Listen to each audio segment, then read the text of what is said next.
When speaking about the horrific history of the transatlantic slave trade, one of the most famous narratives is Roots by Alex Haley, which was first released as a book and then made into a popular TV series. This story was the narrative of a Gambian man named Kunta Kinte who was captured and enslaved and sent to America, and follows the legacy and history of his family and the transmission of his story throughout generations until the author, Alex Haley, who was a sixth-generation descendant of Kunta Kinte. And although there were strong allusions to Kunta Kinte's Muslim heritage throughout the TV series, and more specifically in the book, what is the link between Kunta Kinte and Fatima Fihri, the founder of Qarawiyyin University, the oldest university in the world? In the book, Alex Haley describes Kunta Kinte's grandfather as an Islamic scholar who moved from Mauritania into Gambia and married his grandmother. And Kunta Kinte was named Kunta after the tribe that his grandfather came from.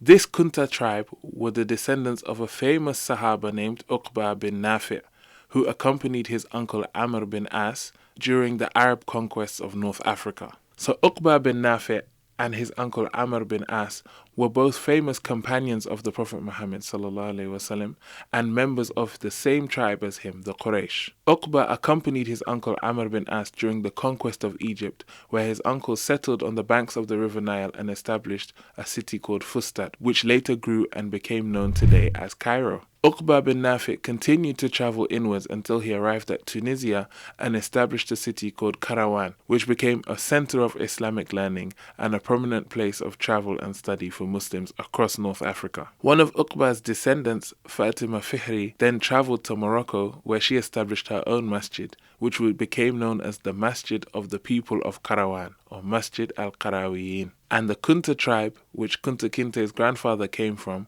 were also the descendants of Uqba bin Nafi', making Fatima Fihri and Kunta Kinte distant relatives. This is a testament to the often unknown and untold history and legacy of Islamic scholarship in West Africa, as we see that this enslaved West African man had a lineage that traced its way all the way back to the time of the Prophet Muhammad ﷺ.